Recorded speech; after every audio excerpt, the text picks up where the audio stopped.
Good evening and welcome to tonight's regional news. We start with a story coming out of Brazil. Brazil's Navy is hoping to intercept the heavy crude before it reaches a marine nature preserve.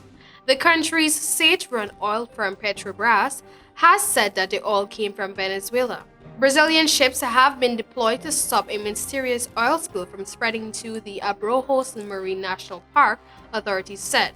The park, located off the coast of the Bahia state, is one of the largest coral reef systems in the country. Some 254 beaches, mangroves, and estuaries in 9 states have been affected by the spill. The oil has been identified as heavy crude, so dense that it can float below the surface of the water, which can make it difficult to detect and to contain its spread. Brazil's federal environmental agency IBAMA, state governments, and the Navy have all been involved in the cleanup efforts. To date, more than 1,000 tons of oil have been removed so far.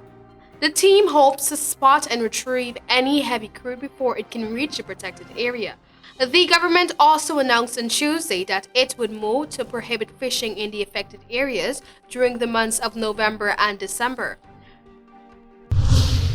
Now we move on to Jamaica.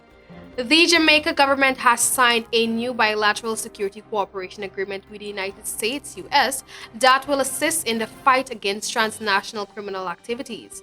Minister of National Security Dr. Horace Chang disclosed at yesterday's sitting of the House of Representatives that the agreement, which he said is expected to satisfy the legal requirements of our Constitution and will provide a strong basis for increased cooperation and operationalizing all arrangements in fighting transnational criminal activities out of Jamaica, was signed last Wednesday.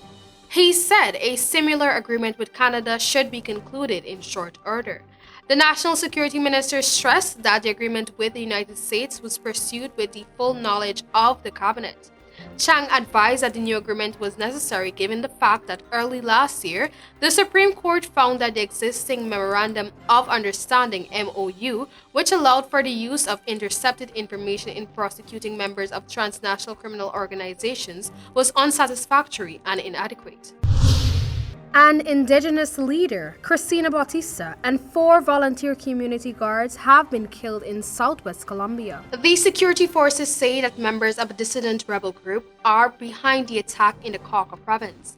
The number of indigenous Colombians killed has risen steeply amid the resurgence of violence by dissident rebel groups and paramilitaries. President Ivan Duque has sent the interior minister to the area. He also said that he had ordered the military to find the criminal group responsible for the attack. According to the local indigenous council, members of the NASA Indigenous Guard tried to stop a car as part of a routine check on Tuesday. The NASA are an indigenous group which lives in the Cauca province in the mountainous southwest of Colombia. Inside the vehicle was reportedly the leader of a dissident rebel group along with 2 of his men who demanded they be let through. A standoff ensued with the indigenous guard raising the alarm, prompting more locals to gather. The rebels then opened fire, killing 4 members of the guard and Cristina Bautista, the indigenous governor of the area. 6 others were injured. An ambulance carrying the injured was shot at, and more dissident rebels rushed to the scene to try and spring those stopped by the indigenous guard, according to a statement by the council. And that was all for tonight's regional news. Thanks for joining.